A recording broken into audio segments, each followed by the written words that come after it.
A paz do Senhor, irmãos. A Bíblia, na primeira carta aos Coríntios, do capítulo 11, no versículo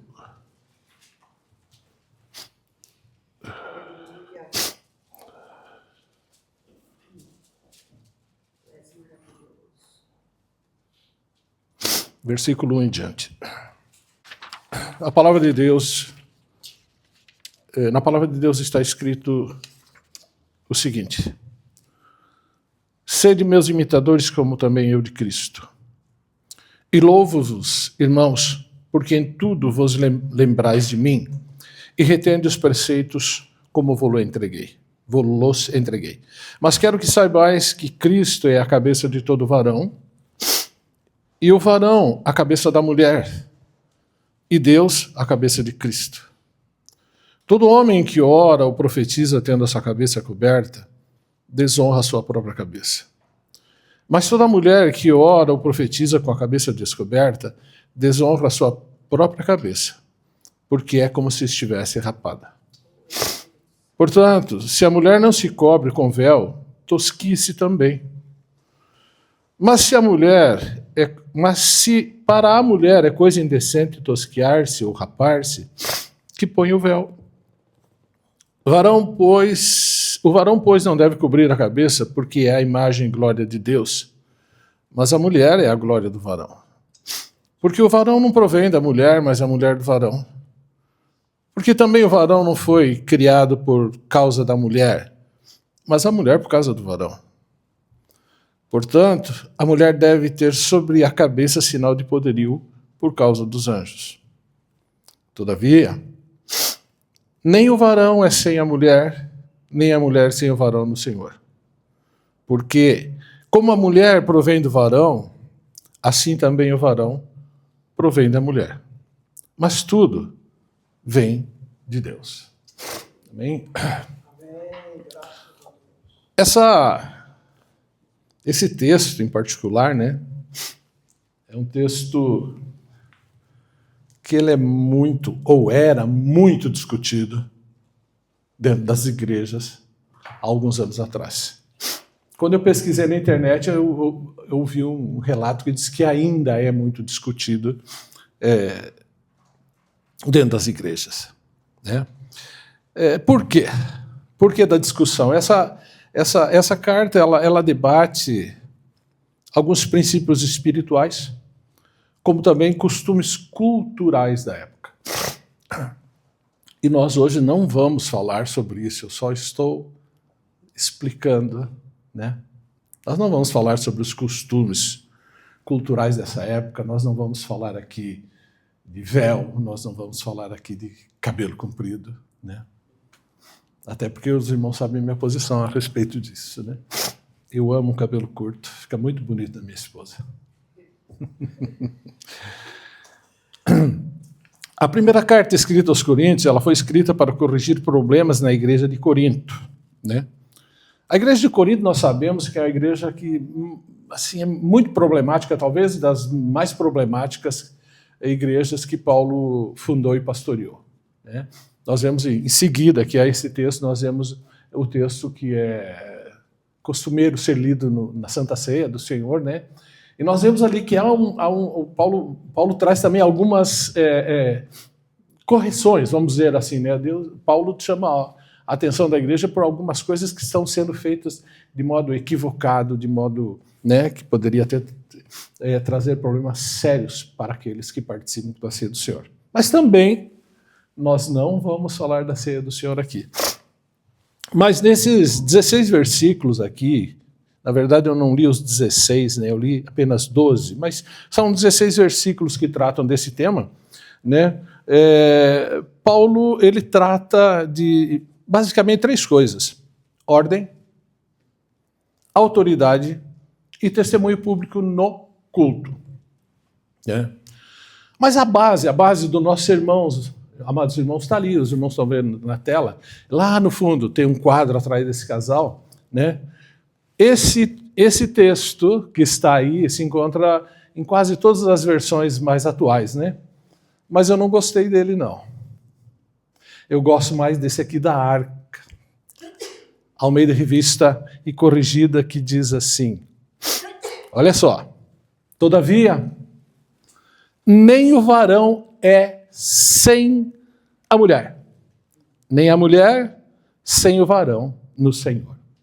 Por que eu gosto desse texto da Arca?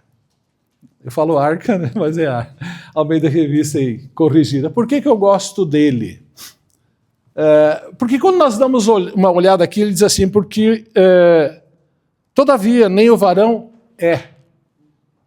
Ele usa uma expressão é. Nas outras diz, como nós estamos vendo lá, que nem o homem, né, em Deus o homem não é independente da mulher e a mulher não é independente do homem. Mas quando nós damos a olhada aqui na Almeida Corrigida, ele diz um pouquinho diferente. Ele fala que o varão não é sem a mulher, né?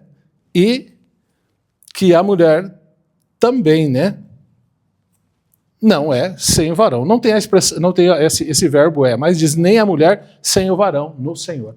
Quando a gente olha essa palavra é, né? Do verbo ser, ele detona o quê? Existência, identidade, né?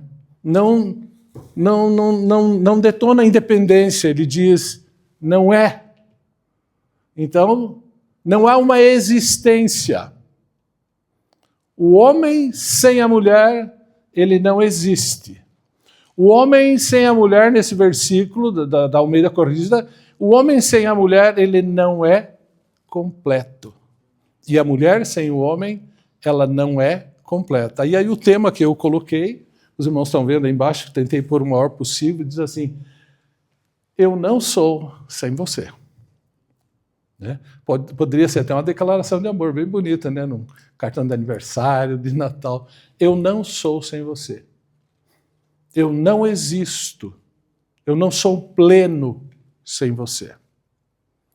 Só para começar, eu quero lembrar, eu por 2 vezes, e eu já contei, creio para os irmãos, eu por 2 vezes eu tive uma experiência espiritual marcante, maravilhosa, fico até quebrantado, em relação à minha esposa, minha japonesinha, né, que eu chamo de Elzinha.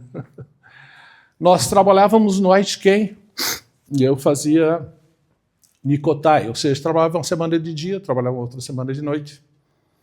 E eu não me recordo ao certo, me parece que era um sábado de manhã, eu já estava em casa, havia chegado do trabalho, e me parece que naquele sábado eu não ia trabalhar à noite, mas a dona Elza saiu para trabalhar de manhã cedo. E nós morávamos aqui é o 2º andar, né? No Brasil seria o primeiro. Nós estávamos no 1º andar e eu fui para a varanda, a Elza desceu as escadas e conforme ela passou pelo estacionamento para chegar na rua, irmãos,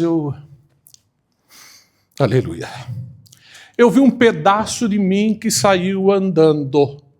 A Elza era uma parte de mim que saiu andando. Tá? Não era a Elza. Não era só a pessoa da Elza, não era só a minha esposa indo trabalhar, era uma parte de mim que saía para ir trabalhar. Então, quando o texto bíblico diz que o varão deixará o seu pai e sua mãe e unir-se-á à sua esposa e serão eles uma só carne, eu experimentei espiritualmente isso. Houve 2 vezes, eu não me recordo da segunda vez em que eu tive essa experiência com Deus. Então, eu vi uma parte de mim caminhando. Mas, irmãos, nós vivemos um tempo que os casais não experimentam essas coisas. E, infelizmente, até mesmo entre muitos crentes, não experimentam essa comunhão espiritual.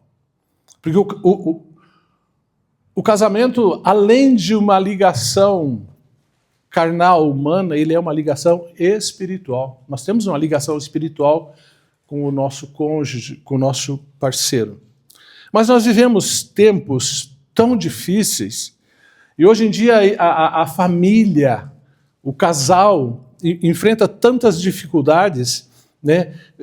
Dificuldades tais como violência, agressão. E quando eu falo de violência, quando eu falo de agressão, eu não estou falando externa. Porque quando um casal está unido, quando um casal percebe essa união espiritual, quando crê que Deus está nessa união, essa violência externa, essa dificuldade externa, ela facilmente é superada. O casal se mantém fortalecido e a família, essa união não é abalada. Mas o que nós estamos vendo nos nossos dias é uma violência dentro da própria casa. Né? Violência doméstica, agressões verbais, física, negligência familiar. Né? Nós estamos vendo dentro das nossas casas, nos nossos dias, crises de valores e de relações. Outro dia, quando, se eu não me falha a memória, a pastora Cirlei, ou foi o pastor Paulo, mas foi a pastora Cirlei, se eu estou equivocado, me corrija, pregou sobre o fato de nós sermos conservadores. Foi a pastora, né? Falando que nós somos conservadores. E ao falar sobre isso, a pastora falou sobre inúmeras coisas, e uma coisa me veio na mente. Foi falado também sobre alguma coisa sobre os casamentos, sobre os relacionamentos conjugais, e uma coisa me veio na mente. Eu lembro, eu era garoto, né? E eu estou falando sobre crises de valores e relações.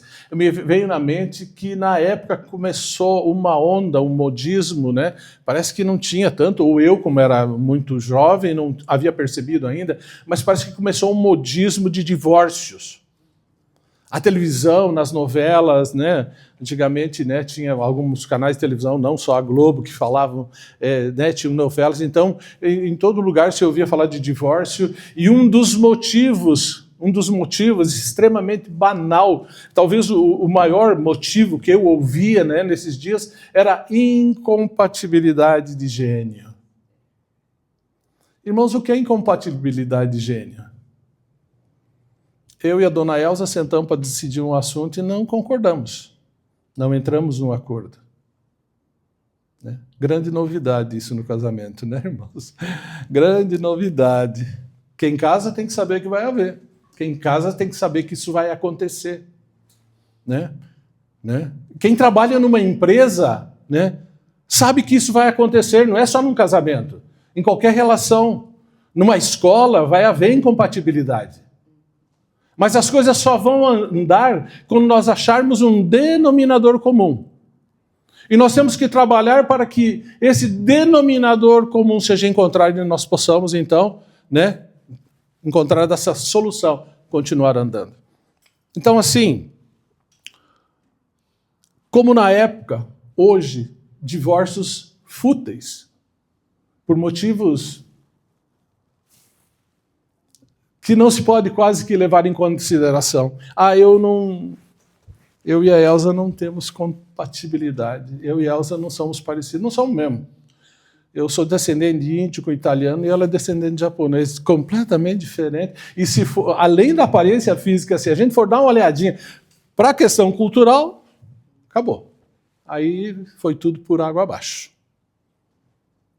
Mas no Senhor nós vamos achar esse meio termo, nós vamos achar esse denominador comum. Mas hoje em dia as famílias enfrentam muitos problemas e as pessoas sem Cristo, os homens sem Cristo e às vezes muitas famílias cristãs não buscam encontrar esse denominador comum. Então um dos grandes problemas, uma das grandes crises dos relacionamentos hoje em dia é a falta de acerto, de ajuste. Incompatíveis nós somos. Vícios, né? Comportamentos adictos, ou seja, abuso de álcool, drogas, vícios em jogos, vícios em compra, né? Quem gosta de jogar é homem, quem gosta de comprar é mulher, né? Então, assim, coisas que trazem desestabilidade, tanto financeira como emocional dentro da casa. Pressão econômica e social, né? Nós temos que trabalhar. Hoje vivemos um tempo em que o que até ontem era seguro, hoje já não é mais, e o que hoje é seguro, amanhã já não é mais. O pastor Paulo, quando prega aqui, costuma falar sobre o desenvolvimento tecnológico, que nós, os mais velhos, estamos tendo muita dificuldade de acompanhar, mas eu acredito que até os mais novos estão tendo dificuldade de acompanhar. É tanta novidade. Outro dia na televisão, a semana, propaganda de que iPhone, que foi, Elza, 14? Não, 17? Aí eu falei para ela, qual que é o meu iPhone? Eu nem sei. Eu já estou atrasado a alguns iPhones nessa tecnologia, né? Entende? Então, Mas são coisas externas, né? Nós vamos falar do que é interno, relacionado ao casal. E um tema, e um texto, uma parte da pressão, da luta, das dificuldades encontradas pela família, que eu quero me ater um pouco, são os ataques espirituais e culturais. Hoje a família é assaltada, sabe? É assaltada. Ela não é atacada, ela é assaltada. E quando eu falo assaltada, não é assaltado de ser roubado por ladrão. Porque esse termo assaltar é um termo militar, de alguém que invade uma fortaleza, de alguém que invade uma trincheira, de alguém que invade um lugar seguro.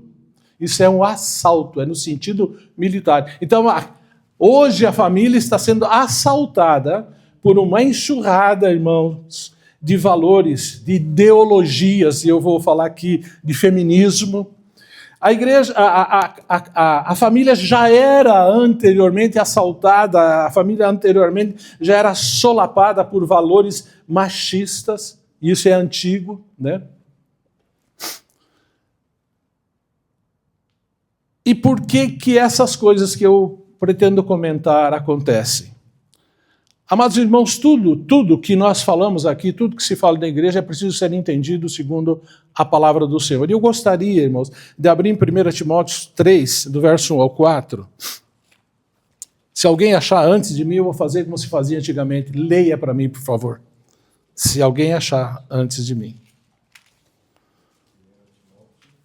Capítulo 3,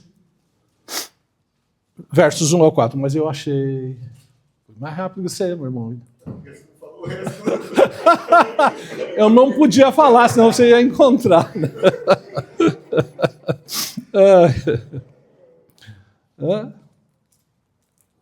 1 Timóteo. Não, acho que eu perdi por mão, hein? Não, eu acho que não é o primeiro, não deve ser o 2. Eu sempre marco errado aqui, sabe? É o 2 Timóteo. Ganhei de novo, né? Fui mais rápido de novo. Mas eu vou dar mais chance para os irmãos acharem. Diz assim: sabe, porém, isto, que nos últimos dias sobrevirão tempos trabalhosos, porque haverá homens amantes de si mesmos, avarentos, presunçosos, soberbos, blasfemos, desobedientes a pai e mãe, ingratos, profanos, sem afeto natural, irreconciliáveis, caluniadores, incontinentes, cruéis, sem amor para com os bons, traidores, obstinados, orgulhosos, mais amigos dos deleites do que amigos de Deus, tendo aparência de piedade, mas negando a eficácia dela. Destes, afasta-te. Coleção maravilhosa né? Linda. Coisa maravilhosa. Nós precisamos entender que esse é o tempo em que nós vivemos. E quando o apóstolo Paulo está falando aqui, veja só, foi importante ler esse último versículo, porque ele não está falando de gente lá do mundo. Ele está dizendo assim, tendo aparência de piedade, mas negando a eficácia dela. Então, todas essas características, todas essas qualidades, entre aspas, ele está se referindo a homens e mulheres que estão dentro da casa do Senhor. E nós hoje podemos enxergar isso perfeitamente. E essas pessoas, e essas casas onde essas pessoas vivem, encontram as dificuldades que nós vamos começar a enumerar aqui. Entre elas, e é um fenômeno, não sei se é um fenômeno, eu acho que não dá para dizer que é um fenômeno, mas é um modelo antigo, é algo antiguíssimo que acontece dentro da família, dentro da estrutura familiar, que é o machismo, irmãos. Eu nasci lá no Rio Grande do Sul, e há até um certo exagero em relação aos gaúchos, né? Mas eles são bem arrogantes, são bem machistas. Né? Meu pai não deixava minha mãe trabalhar. E quando ele chegava da rua, ele não fazia nada também. Né? Não importava se ela tinha 5 filhos para tomar conta, não importava se ela lavava a louça no tanque. Alguém aqui já viu um tanque de lavar roupa? Alguém já viu aqui? Né? Não era máquina de lavar roupa, irmãos, era na mão. Eu cheguei a ver minha mãe lavar roupa no rio, irmãos. Eu vi ela bater roupa no rio, eu cheguei a ver isso. que foi um custo danado para o meu pai comprar o tanque de cimento para ela poder esfregar a roupa. E foi um outro custo muito maior ainda para ele comprar uma máquina de lavar, porque, né, não era algo assim tão comum. E demorou mais ainda para ter uma geladeira em casa. Meu pai era pobre? Não era, irmãos. Era rico? Não era. Mas ele tinha uma profissão onde o salário era bom. Mas mulher não precisa disso, para que isso? Fica o dia inteiro em casa sem fazer nada. Ah, vai bater roupa no tanque. Que mané ter máquina de lavar roupa.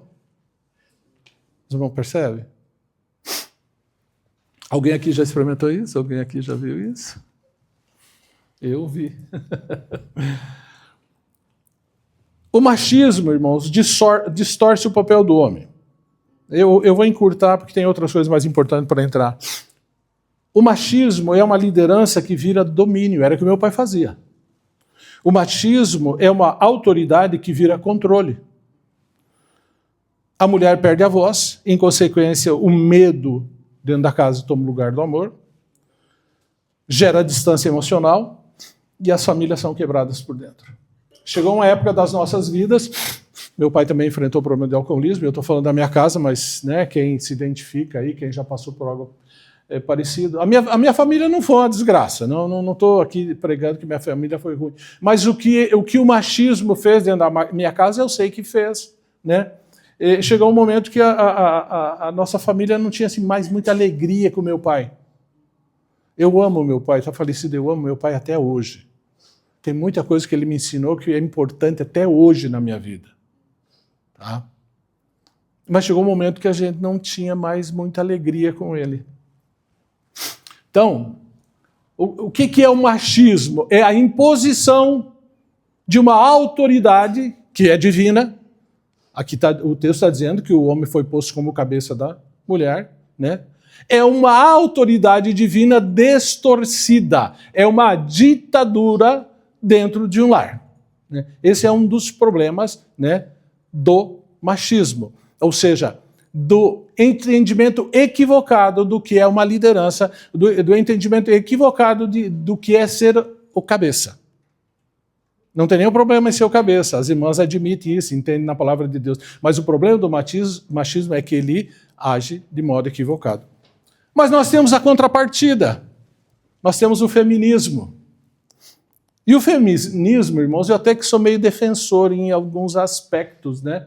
Sou. Irmão William aqui.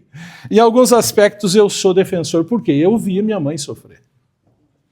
Eu vi o que minha mãe passou, e olha que no tempo do meu pai não era tão ruim assim, não. Não era tão complicado assim para as mulheres, né? Já começou a haver alguma liberdade. Elas já votavam, elas já, né? Minha mãe brigava, fez meu pai comprar pelo menos umas 3 casas para ela, sabe? Ela aprendeu a criar confusão e arrumar o que ela precisava. Mas era tudo com muita dificuldade. O feminismo, embora tenha trazido alguns avanços importantes em algumas formas, e eu estou lendo isso, ele rejeita qualquer estrutura. Ele rejeita qualquer estrutura conjugal. O feminismo não aceita a estrutura conjugal tradicional que nós conhecemos. Marido, mulher, né? Submissão feminina. Irmãos, as irmãs não se incomodem comigo, mas nós vamos entender isso, que não é uma submissão baseada num pensamento machista que nós estamos falando aqui. É uma submissão segundo a palavra de Deus. Enfatiza a independência total. Hoje nós ouvimos as mulheres falando de independência, elas não respondem ao homem, elas dizem que dentro de casa os dois mandam. E aí é a palavra que o Senhor Jesus Cristo, quando eles disseram a ele que ele expulsava demônios pelo Beelzebu, ele disse: como é que um reino dividido vai prosperar? Se não houver uma concordância, se não houver um diálogo, se não houver uma atitude de eu quero construir junto com você, nós não vamos chegar a nenhum lugar. E essa atitude enfraquece o compromisso, torna os relacionamentos descartáveis. O feminismo hoje diz: se não está bom, você divorcia e vai embora. Né? Cria uma dificuldade de submissão mútua. Olha que importante. submissão mútua. E nós vamos falar disso. A submissão não é só da mulher, ela é mútua. Há um cabeça, mas existe uma submissão e ela é mútua. Se eu estou errado, eu me submeto. Se eu não estou certo, eu me submeto e concordo com aquilo que está certo. E o feminismo gerou, e tem gerado casamentos frágeis, famílias desestruturadas, relacionamentos marcados por conflitos. Daí uma pergunta. Quem é que está certo nisso? O machismo ou o feminismo? Irmãos, não é essa a pergunta. Não é essa a pergunta que eu tenho que fazer. Se é o machismo, se é o feminismo. Nós já falamos que nenhum dos dois são saudáveis para um relacionamento. A pergunta é, como é que nós chegamos a essa situação? Como é que nós chegamos até aqui? O que aconteceu? Não era assim no Éden, irmãos. O que aconteceu? E a segunda pergunta, qual é a solução para isso? Então veja só, o que aconteceu? Com a queda do homem, lá no Éden, nós perdemos algo de suma importância. Nós perdemos a comunhão perfeita que nós tínhamos com Deus. E foi introduzido o pecado, a vergonha, a morte física e espiritual. Essa desobediência criou um abismo entre o Criador e a humanidade, transformando o relacionamento de harmonia em separação, resultando na expulsão do Éden. E esse relacionamento harmônico que existia também entre o homem e a mulher, ele foi corrompido. Algumas coisas aconteceram. Enquanto lá no Éden, o homem e a mulher, eles tinham uma natureza quase que infantil. O relato bíblico diz que eles andavam nus. E eles só foram se dar conta que eles estavam nus depois que eles comeram o fruto do conhecimento do bem e do mal. Irmãos, e olha que maldade esse fruto, porque os bichos andam nus até hoje. Qual é o problema? Tem algum bicho envergonhadinho andando encolhido, se escondendo? Tem algum cachorro, cavalo se escondendo? A nudez não é o problema. A nudez nunca foi o problema, nesse caso, né? Nunca foi o problema. Não é o problema. O problema é a maldade que entrou no coração do homem quando ele percebeu a nudez. Quando ele foi percebido e chegar à nudez. Entrou, então, a malícia, a cobiça, uma série de problemas, né? Nós herdamos, então, uma inclinação ao pecado. Né? E aí nós entramos aqui, onde a gente já falou aqui, segunda Timóteo, né? Todos esses atributos nefastos passaram a fazer parte da nossa existência. E todos esses atributos nefastos passaram a fazer parte do nosso relacionamento, tanto interpessoal como no nosso relacionamento conjugal.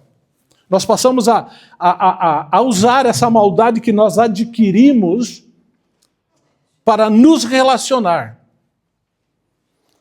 Quantas vezes, irmãos, e é comum, isso é comum. O marido esconde da mulher quanto é que ele ganha. Principalmente se ela não trabalha, né? O marido esconde. Por quê? Porque ele é egoísta? Mas porque também, se ela descobrir, ela gasta. Mas o problema não está em ela gastar. Existem dois problemas. O egoísmo dele em não ceder. Afinal de contas, mesmo que você não trabalhe, você está cuidando da minha vida. Você está cuidando da minha casa. Você está cuidando dos meus filhos. Eu estou dizendo meu, né? Machista. Você está cuidando da nossa casa. Você está cuidando dos nossos filhos. Você está cuidando dos nossos interesses. Se você não ganhar salário, com isso eu tenho que, de alguma maneira, compensar isso, não tenho? Só que dos dois lados isso é extrapolado, isso passa dos limites. Né? Tem muita brincadeira por aí, tem muita piada por aí sobre essa questão. Você entrega o cartão de crédito para a mulher, você pode pedir a falência logo, né? Porque já era. O irmão William faz isso, dá o cartão de crédito. Amém. Né? Então, o que aconteceu foi isso. A nossa natureza, que era uma natureza pura, a nossa natureza, que era uma natureza quase infantil, tornou-se uma natureza má. egoísta, né? Uma natureza inclinada ao pecado, inclinada à carne. Nós éramos mais espirituais e hoje nós somos muito mais carnais. Mas nós recebemos uma promessa, lá mesmo no Éden, nós recebemos uma promessa de redenção no Senhor Jesus Cristo. Então, a resposta à primeira pergunta, como é que nós chegamos a essa situação, foi lá, com a queda no paraíso. Foi lá na queda do Adão, foi lá na queda da Eva, foi lá na desobediência de Deus que nos trouxe a essa situação. E às vezes a gente fala aqui no PUT, a coisa não vai melhorar, só tende a piorar. Aqui o apóstolo Paulo fala para Timóteo que no final dos tempos as pessoas seriam dessa maneira. Os crentes seriam dessa maneira. Os salvos em Cristo seriam dessa maneira. Porque os do mundo já o são. Qual é a solução, irmãos? A solução começa naquilo que Paulo fala aqui no primeiro capítulo. Ele diz assim: sede meus imitadores, como também eu de Cristo. A solução para os conflitos conjugais, a solução para os problemas no relacionamento conjugal, a solução para os problemas na educação dos filhos, ela começa com uma vida que imita a Cristo. Não é nem a Paulo. Nós imitamos a Cristo. Quando nós imitamos a Cristo, né, quando o apóstolo Paulo ele diz, olha, ele não pede que o sigam por causa da autoridade pessoal, mas na medida em que ele reflete o caráter de Jesus. Do mesmo modo, o casamento só funciona quando há a presença de Cristo. Nós precisamos entender, amados irmãos, nós precisamos entender, homens e mulheres, tá? Parece assim que a gente pega mais no pé da mulher, porque o homem tem alguma autoridade dada por Deus, ele é a cabeça da mulher. Mas nós temos que entender, homens e mulheres, nós temos que entender os princípios bíblicos do relacionamento conjugal. E nós vamos entrar nisso.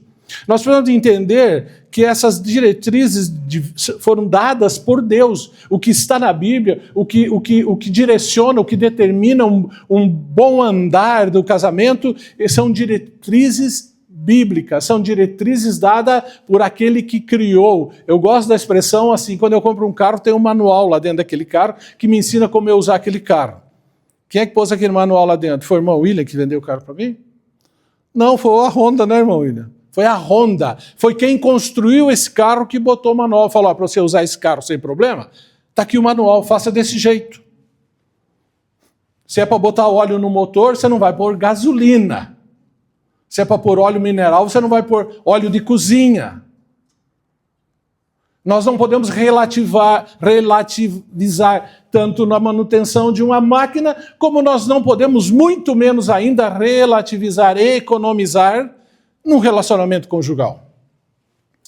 E aí, Paulo estabelece uma hierarquia espiritual de funções, olha só, de funções, e aí nós começamos a entrar, mas não de valor essencial. Na essência, homens e mulheres são igual. Existe uma hierarquia? Existe. Mas, essencialmente, nós somos idênticos. O meu pedacinho sai andando para trabalhar. A minha parte, aquela que faz carne comigo, que é carne da minha carne, ossos dos meus ossos, sai para trabalhar ou fica em casa cuidando do que é nosso. Eu não sou um indivíduo por si só. E a Bíblia me mostra isso. Cristo é a cabeça dos homens, o homem é a cabeça da mulher, né? Paulo está se referindo aqui nesse capítulo 11. E Deus é a cabeça de Cristo. Olha que interessante, Deus e Cristo têm a mesma essência, no entanto, né? Jesus se submete à vontade de Deus. Olha só como a Bíblia diz que Jesus e Deus têm a mesma essência. Em João, que hoje já foi lido, João no capítulo 1, verso 1, quem achou, leia, por favor. Já acharam? Eu não estou brincando com os irmãos. O irmão William já ficou bravo. Ele tá... João 1:1.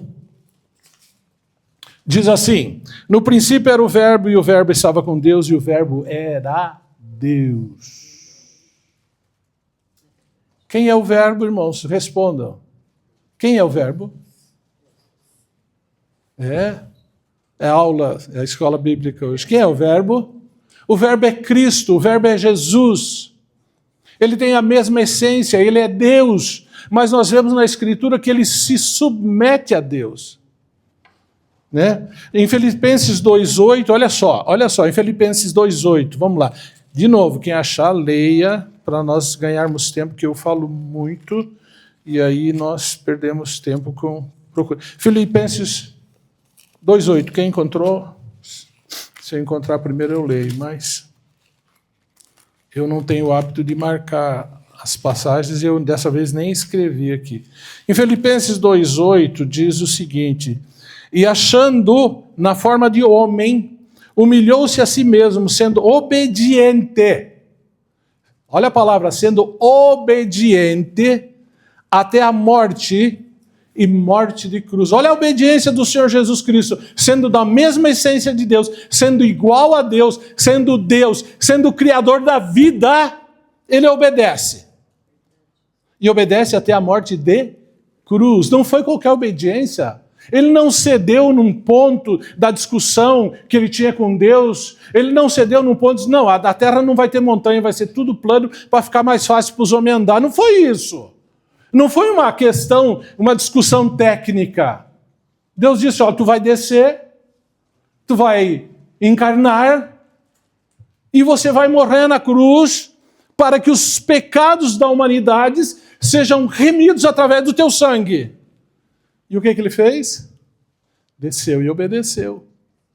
Ele bem que pediu, Pai, se possível, passa de mim esse cálice. Porque não foi fácil para ele, como não seria fácil para qualquer um de nós. Mas a Bíblia diz que ele obedeceu, né? E foi obediente até a morte. E uma morte terrível, que é a morte de cruz. Então o que é que nós estamos aprendendo aqui com isso? Nós somos da mesma essência. Eu, a minha esposa, os irmãos, suas esposas, as esposas, seus maridos, nós temos a mesma essência. Mas é necessário que nós compreendamos que há uma ordem. Irmãos, eu vou repetir para as irmãs, hein? Eu não estou sendo machista, eu não estou defendendo uma liderança tirana. Nunca, absolutamente não. Nós vamos chegar lá, os irmãos vão entender isso. Então, Cristo obedeceu. Cristo se submete à vontade do Pai.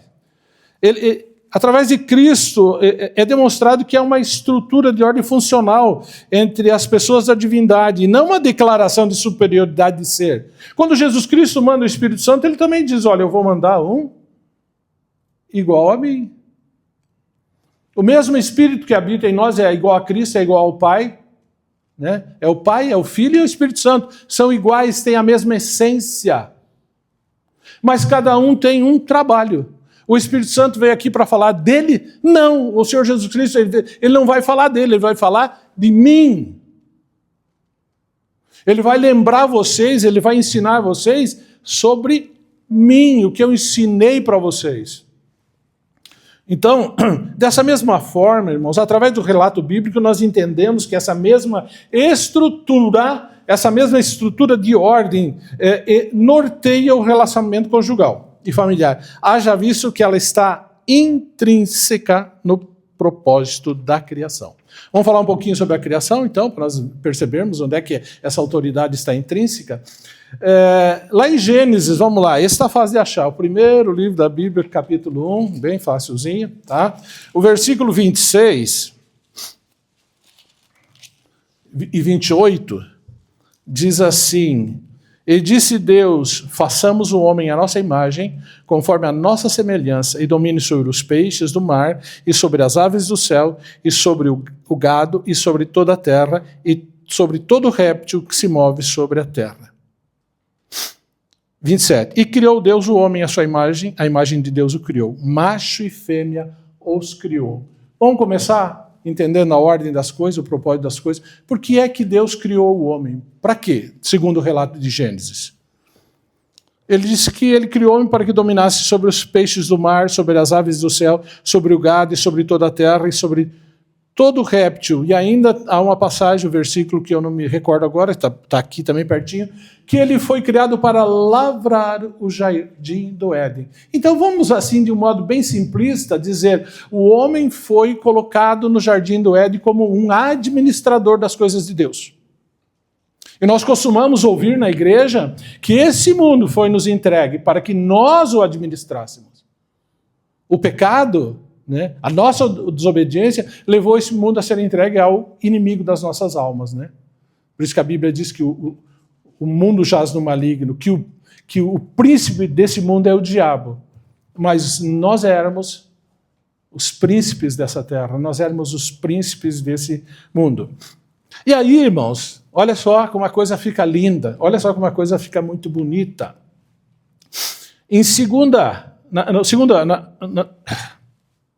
No segundo capítulo de Gênesis, no verso 7, repete que Deus formou o homem, né, do pó da terra e soprou em suas narinas o fôlego da vida, e o homem foi feito alma vivente. No versículo 18,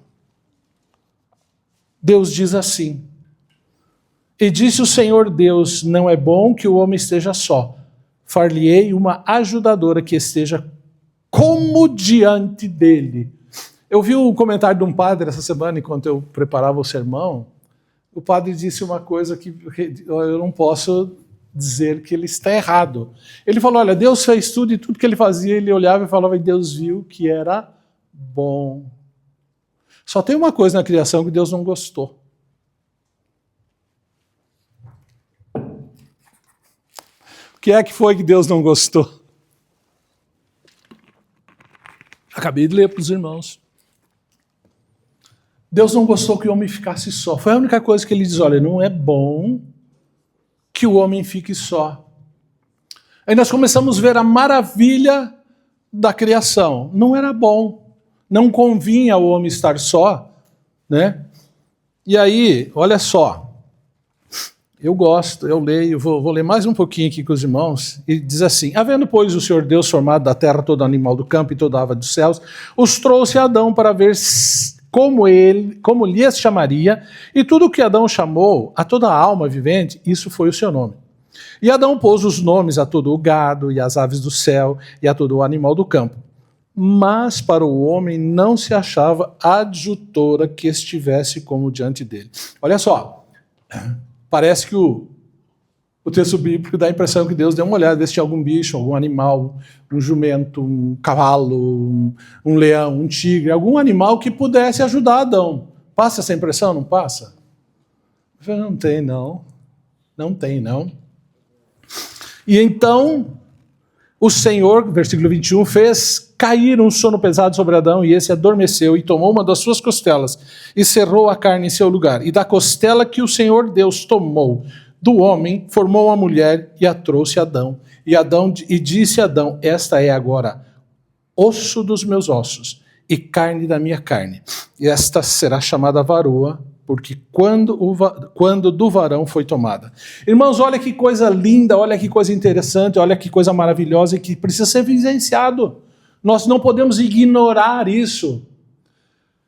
A Bíblia diz que Deus tomou todos os animais, ele criou todos os animais da onde? Da terra.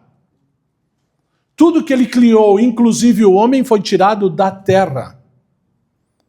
Mas quando ele cria a mulher, ele não tira da terra. Ele tira a mulher de uma costela do homem, de uma parte do homem, né? Cientificamente hoje seria dito que é o quê? Um clone. Deus usa uma costela do homem e faz um clone do homem do sexo feminino, ele faz uma mulher. Deus não faz qualquer coisa, ele não pega um pedaço de terra, amassa, assopra e faz uma mulher. Não, ele tira a mulher do meu corpo, ele tira a mulher do corpo do homem e faz um outro ser da mesma essência. Não é do mesmo barro, é da mesma essência. Os meus irmãos percebem isso, a grandiosidade desse ato, desse feito de Deus? Ele não fez a mulher do barro, ele não fez a mulher do pó, ele fez a mulher do corpo do homem.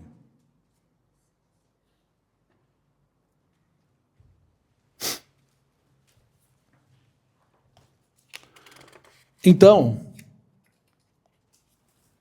Deus traz essa mulher diante de Adão, e segundo o texto bíblico diz que ela é uma ajudadora, ou adjutora na minha versão. E olha só, vamos dar uma olhadinha na profundidade do que esse texto, esse tema, essa palavra diz, ajudadora. No original, ezer não denota subordinação. O primeiro ponto que nós olhamos aqui, a mulher não está subordinada. Tá? Não é machista esse sermão, é? É machista? Ela não denota subordinação, mas sim força e socorro. A mesma palavra, ezer, é usada frequentemente para descrever o próprio Deus como ajudador de Israel, indicando uma ajuda de valor inestimável, não serviçal. A mulher nunca foi criada para ser uma serviçal. A mulher nunca foi criada para ser uma empregada doméstica. A minha esposa não é a minha empregada doméstica. A minha esposa não é a minha escrava. Ela foi tirada da minha costela, nem por isso ela é uma propriedade minha. Ela faz parte do meu ser. Ela não é propriedade minha, ela é parte do meu ser. E quando nós nos casamos, né, podemos experimentar, então, essa união espiritual, como eu já contei da minha experiência. Idônea, a palavra idônea, né, aqui da Bíblia, kenegdo, significa equivalente, complemento. Irmãos, quando precisa de um complemento é por quê? Irmão Williams, falta alguma coisa, né? Se não falta alguma coisa, não tem por que completar, né? Os irmãos fazem arroz, não faz? Todo dia. Ou eu faço a cada 2 dias, não faz? Não tem aqueles copinhos? E aí? Você põe só metade? Ou põe o copo cheio? É o copo cheio, não é? Porque se você puser 2 terços, e aí quanto é que você põe de água? Vai ter que completar. Se você não completar, vai faltar. Se você não completar, não vai sair um arroz bom, vai sair uma papa, vai sair uma gororoba. Então a mulher nos completa porque falta alguma coisa. Deus percebeu lá na criação que não era bom. O homem estava incompleto sem uma mulher, sem alguém do lado dele. Complemento, frente a frente ou ao lado, refere-se a um par correspondente, um alter ego, alguém que completa e equilibra o homem.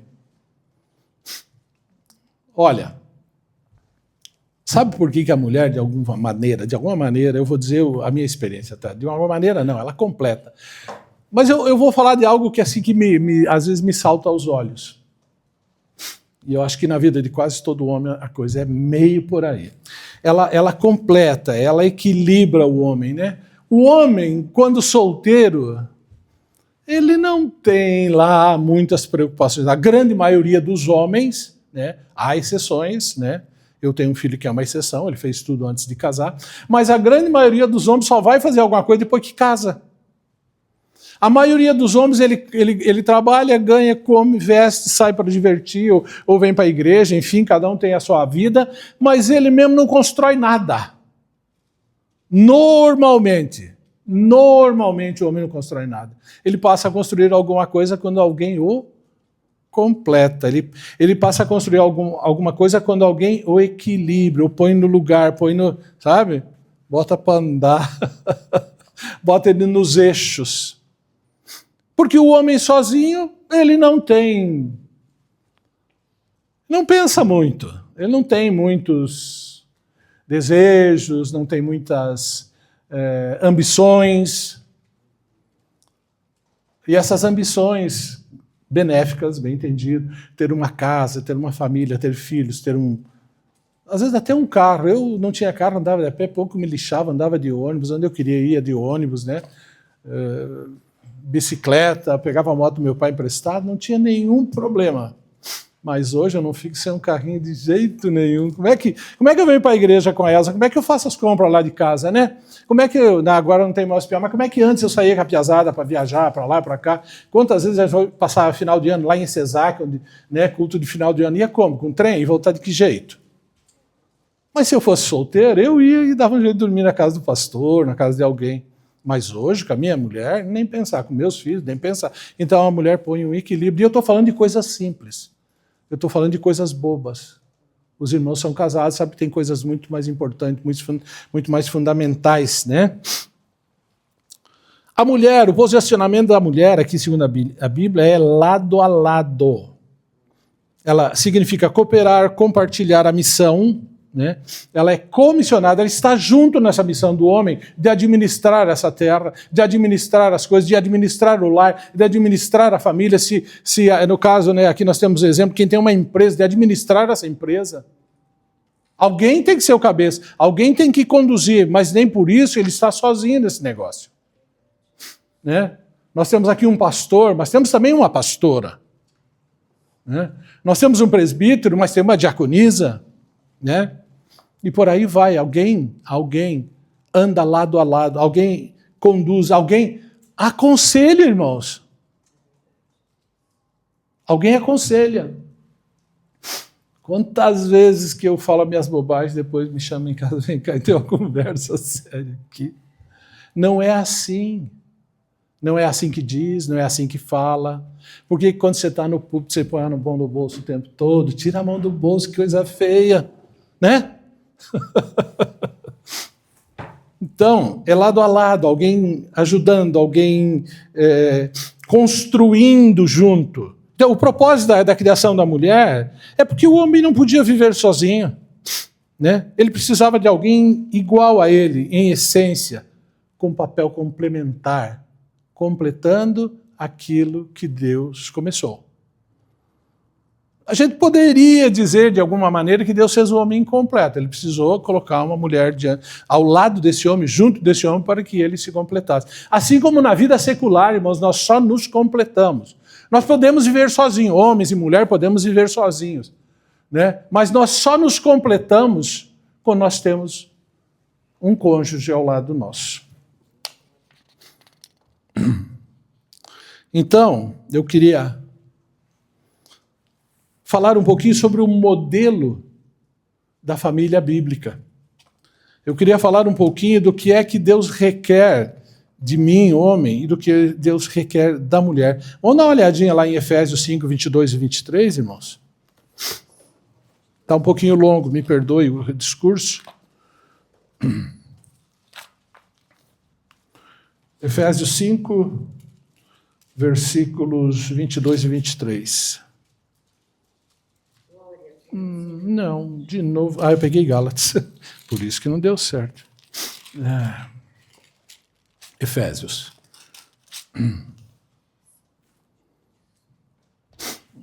Efésios 22 e 23 é um texto muito conhecido dos irmãos também. Não, o que eu marquei errado aqui?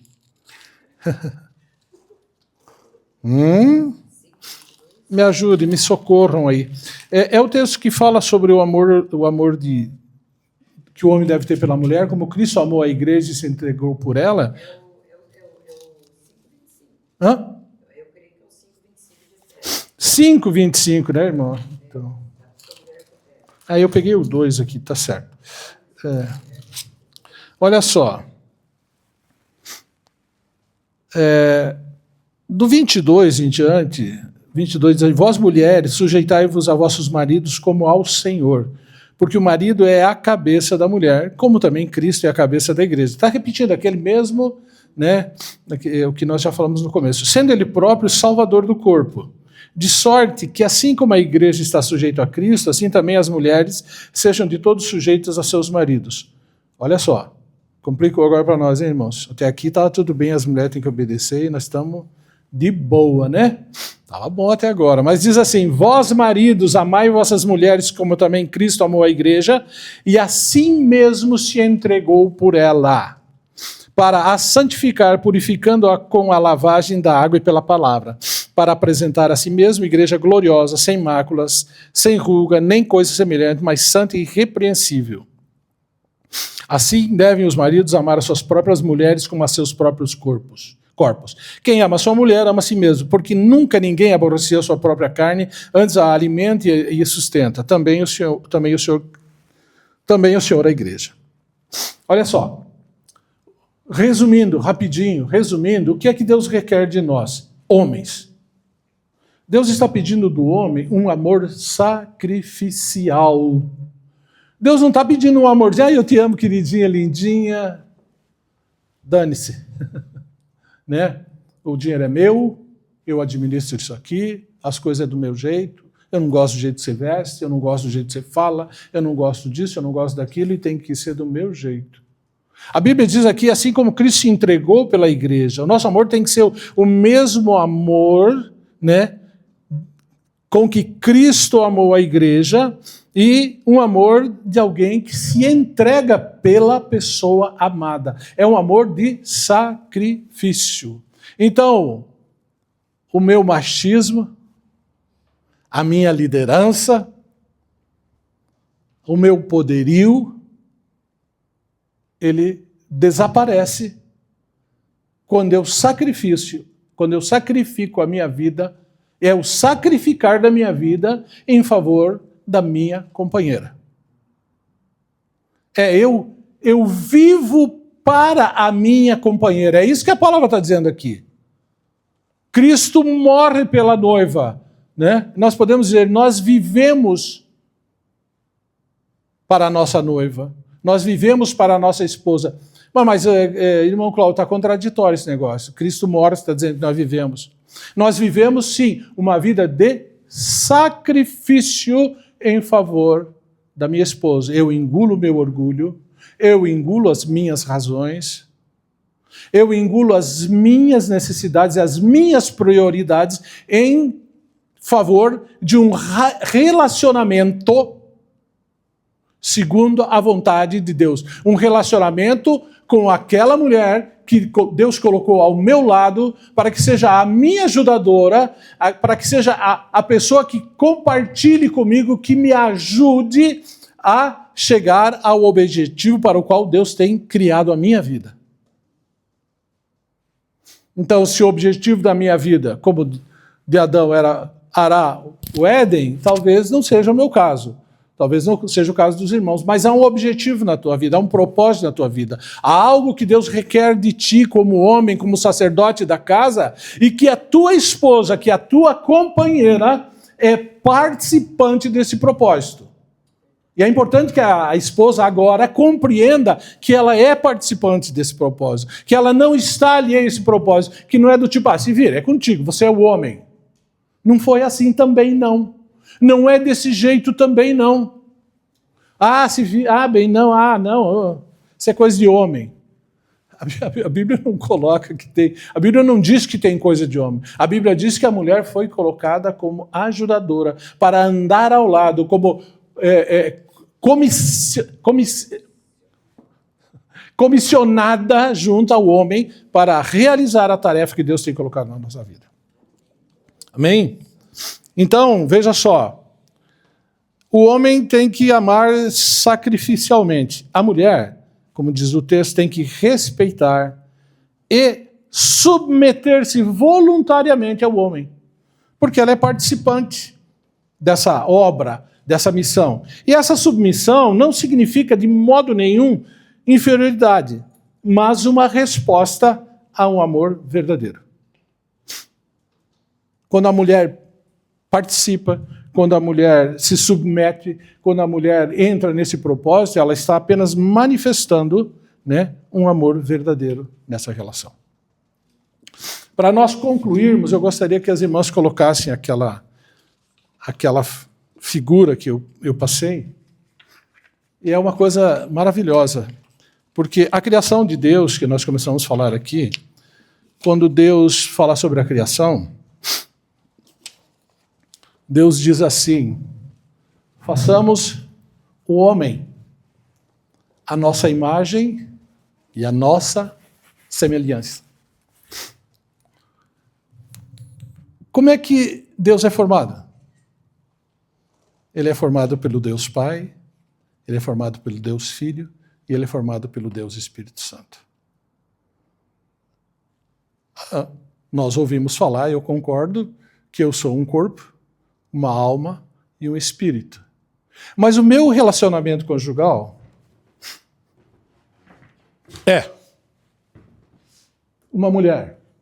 A palavra hebraica é Isha. E um homem. Ish. Dentro desses dois vocábulos, eu não vou lembrar, eu vou até pegar minha colinha aqui. Existem duas letras que formam as iniciais do nome de Deus. Na palavra Ish, masculina, tem uma letra que, se não me falha a memória, chama-se Yod.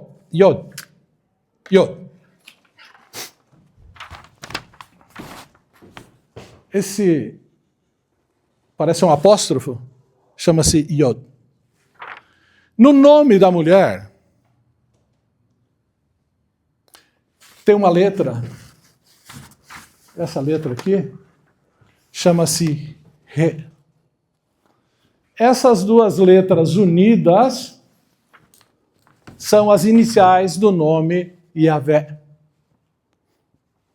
Quando eu tiro essas duas letras, eu fico com um vocábulo só.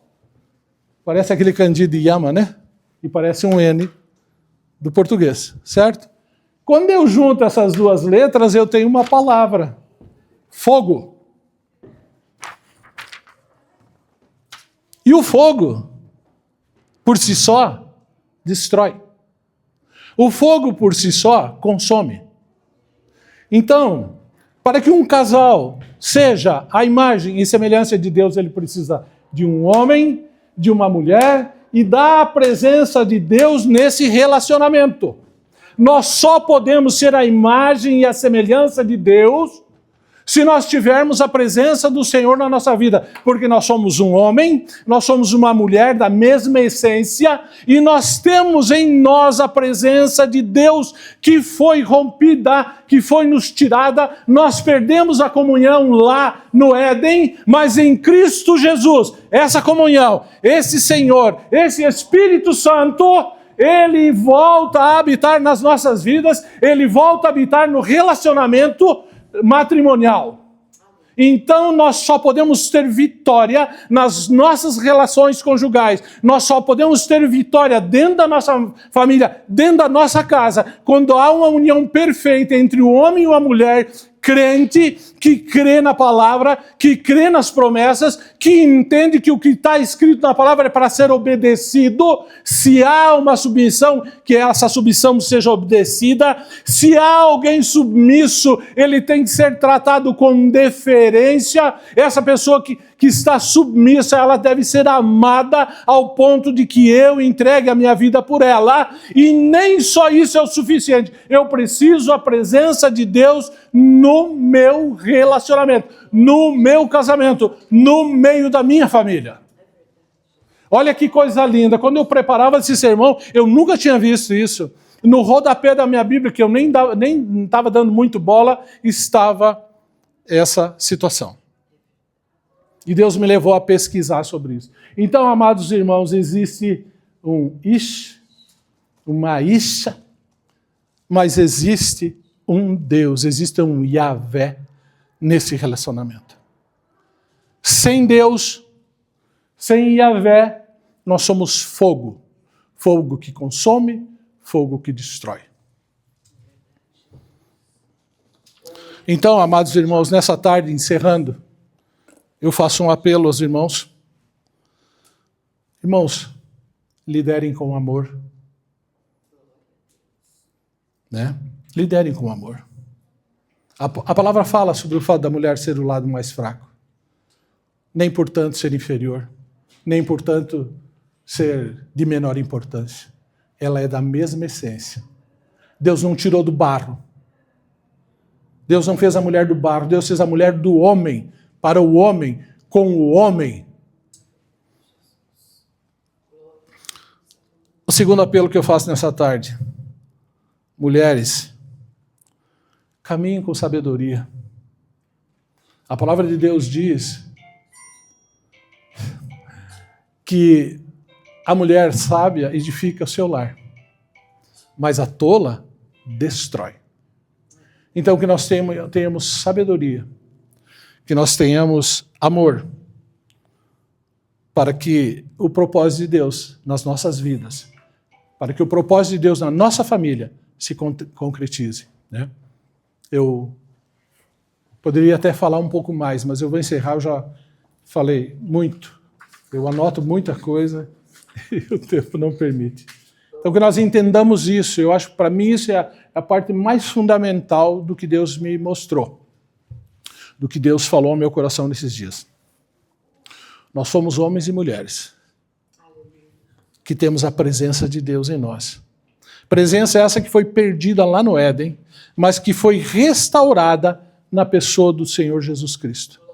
Então, dentro do meu casamento, dentro do teu casamento, dentro da nossa família, existe a presença de Deus. E que nós possamos manter a presença de Deus em oração, em submissão à palavra, e essa submissão é do casal, nos submetermos à palavra, nos submetermos à vontade de Deus, nos submetermos à direção de Deus. E quando nós fizermos isso, nos submetermos à palavra e à direção de Deus, nós não estamos nos submetendo um ao outro, nós estamos nos submetendo ao Deus Criador, que nos comissionou nessa terra com uma missão.